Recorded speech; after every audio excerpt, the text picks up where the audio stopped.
आइए अब हम आगे देखते हैं लेट कर किन आसनों के अभ्यास से हम अपने किडनी को स्वस्थ बना सकते हैं। सबसे पहले हम देखेंगे पेट के बल लेट कर किए जाने वाले आसन। तो सबसे पहले हम लेट जाएं, पेट के बल आराम से हम पेट के बल लेट जाएंगे और सबसे पहले हम करेंगे भुजंगासन का अभ्यास। भुजंगासन का प्रथम अभ्यास हम इस प्रकार से करें कि चेस्ट तक के पार्ट को ऊपर की ओर उठा दें श्वास भर के, और ऊपर जाने के पश्चात ब्रीथ नॉर्मल रहेगी।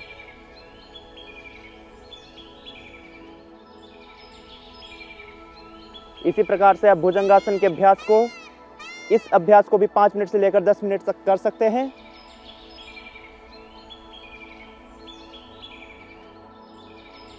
आगे हम देखेंगे भुजंगासन का दूसरा अभ्यास। भुजंगासन के दूसरे अभ्यास के लिए और इस प्रकार से बाएं हथेली के ऊपर दाएं हथेली रखकर लंबी गहरी श्वास लेते हुए ऊपर की ओर उठ जाएं।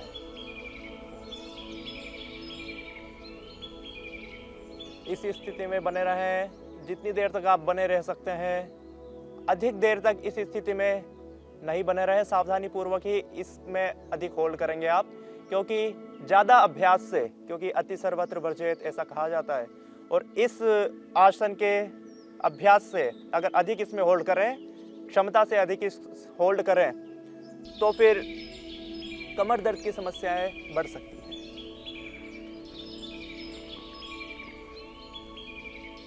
इस आसन को भी आप 5 से लेकर 10 मिनट तक कर सकते हैं। आगे हम करेंगे भुजंगासन का तीसरा अभ्यास। इसके लिए ऊपर की ओर उठ जाएं और अपनी बॉडी को लेफ्ट साइड ट्विस्ट करके राइट पैर के एडी को देखें। इसी को आप जितना हो सके उतना होल्ड करके करेंगे और दोनों साइड से इसको आप दोहराएंगे।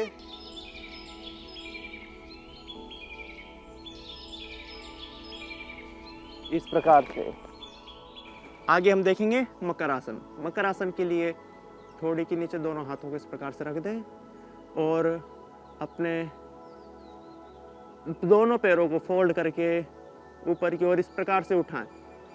ब्रीथ नॉर्मल रहेगी आपकी। इसे आप एक एक पैर से भी कर सकते हैं। एक पाद मकरासन। इस प्रकार से हम मकरासन के अभ्यास से भी, नियमित अभ्यास से स्वयं को किडनी डिजीज की समस्या से मुक्त कर सकते हैं। आगे हम पीठ के बल लेटकर करेंगे पवन मुक्तासन। पवन मुक्तासन के लिए दोनों पैरों को आपस में फोल्ड करके और दोनों हाथों को इंटरलॉक करके इस स्थिति में बने रहें यथाशक्ति, क्योंकि जिन्हें पेट की अधिक समस्याएं ना हो उन्हें इस आसन में कोई अतिरिक्त प्रेशर नहीं पड़ता है, और जिन्हें पेट की समस्या हो और उनके लिए भी यह आसन फायदेमंद रहता है। इस आसन में आप कपालभाति प्राणायाम का भी अभ्यास कर सकते हैं और लगभग 5 मिनट से लेकर 10 मिनट तक आप इस आसन में होल्ड करके रख सकते हैं। आगे हम करेंगे सेतु बंधासन। सेतु बंधासन के लिए अपने दोनों पैरों को फोल्ड कर लें और आपकी एडियां हिप्स से लगी हुई हों। अब अपने दोनों हाथों से दोनों पैरों के एंकल को पकड़ लेंगे और धीरे धीरे लंबी गहरी श्वास लेते हुए अपने बीच वाले पार्ट को ऊपर की ओर उठा देंगे। हाथ का सहारा भी आप ले सकते हैं अगर कमर में दर्द महसूस हो रहा हो। दोनों पैरों को आप इसमें सीधा भी कर सकते हैं अगर पैरों में भी खिंचाव महसूस हो रहा हो, और यथाशक्ति रुकने के पश्चात, होल्ड करने के पश्चात सामान्य स्थिति में आ जाएंगे। और आगे हम देखेंगे कि खड़े होकर किन आसनों के अभ्यास से हम लाभ पा सकते हैं। तो बाएं करवट लेते हुए आराम से उठकर बैठ जाएंगे और इस प्रकार से हमने पेट के बल लेटकर भुजंगासन के तीनों अभ्यासों को किया और पीठ के बल लेटकर पवन मुक्तासन, उत्तान पादासन, नौकासन, सेतु बंधासन का अभ्यास किया।